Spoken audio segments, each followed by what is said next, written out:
Hi, I'm a film major who never watches any films, so every single day I watch a new film. And excuse the new setup, I'm still a work in progress, but new studio coming soon. Anyways, today the film I watched is Space Jam, the original one from back in the 90s, I think it was, maybe the 80s. But yeah, this is the original Space Jam. I had never watched Space Jam before in my life. I know I had seen a bunch of commercials growing up, and I might have watched it at a friend's house, but I definitely don't remember any of it. So, yeah, Space Jam is definitely a classic. I know most people have seen it, and I know that most people are pretty excited about the new one, whether that's to like rag on it or kind of just just experience Space Jam again. I'm pretty excited for it. I just want to know what the hubbub's all about. But I figured I would watch the original one first. So the original one shows us a Michael Jordan in his prime. He's retired from basketball, and he's trying his hand at other sports such as baseball and the occasional golf with the boys and stuff. So he really doesn't want anything to do with basketball anymore. He's completely moved on, but there are these aliens that are attacking the Looney Tunes world and wants to make them slaves for entertainment and for their carnivals.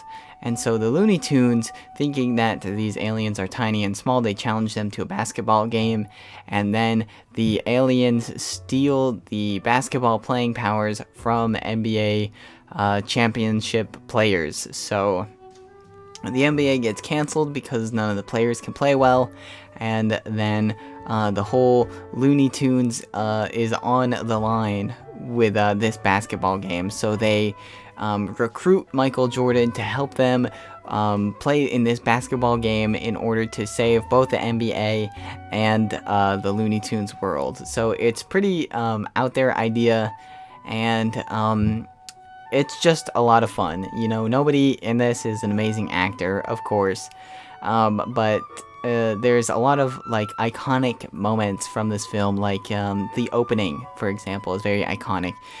Michael as a kid just down the basketball court, and his dad's like, "Oh, go ahead, do another shot, and then shoot until you miss." There's a lot of parodies from that scene. Even like Super Smash Brothers has a parody of that exact scene, so it's very widely known.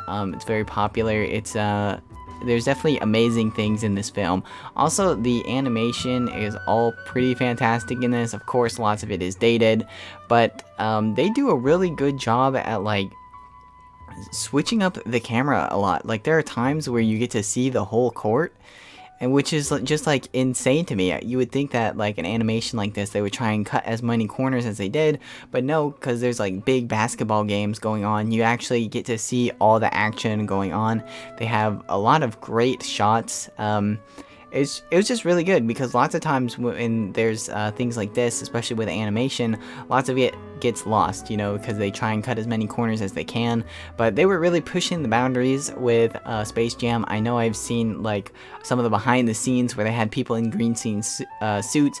That way, Michael Jordan had somebody to interact with as to where the animation will go. Of course, some of it is it is very outdated. It's an old movie, but I'm just surprised about how much effort and work actually went into this, because watching it you can see and you're like, wow, they had no reason to do this shot. There's one shot where they have a human person flat out and they pump him full of air.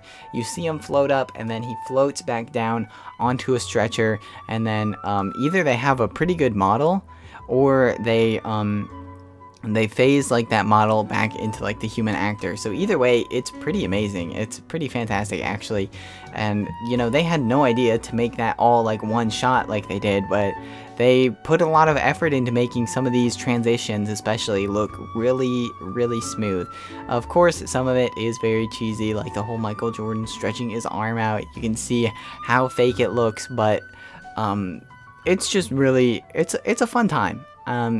This is a hard one to rate, especially because it is a classic, and especially for its time. It might be rated higher, but for me, I would say it's probably a 7 or an 8. I'm probably leaning more towards a 7, just because I'm not really invested in the Looney Tunes or the NBA, really, but this is a really fun watch. The music is fantastic.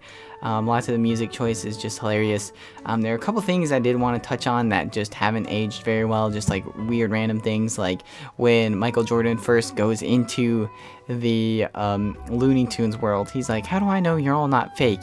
And Bugs Bunny's like, oh, Bugs Bunny goes ahead and gives him a kiss and said, if I was fake, would I be able to do that? And it's just weird because it's like, I don't know, it's just weird that they put so many like weird, like unconsensual, more like sexual things inside of a kids movie, like Bugs Bunny kissing Michael Jordan. I don't know if that's supposed to be like comedic because they're both guys or whatever, but they don't play it as a joke, so it's, I don't know. I don't know exactly how to feel about that, other than, of course, things like that should have consent. And like another time, like Lola kisses Bugs, even though he does, he's very attracted to Lola. They never had like kind of confirmation. I don't know. It's just some weird stuff in kids movie that's like, okay, maybe a bit of further context should have been provided for these scenes, but it's not like too damaging to the film. It just seems a bit outdated socially. That's all I got for that. Anyways, so yeah, this is a pretty great movie. I don't know who it really would appeal to, but if you just want a silly 1.5 hour movie, this is a pretty good one. So yeah. Anyways, if you have seen this, let me know what you think. And of course, if you have any film recommendations for me, I would love to hear them. And of course, I'm going to watch the new Space Jam movie next. Thanks. So yeah.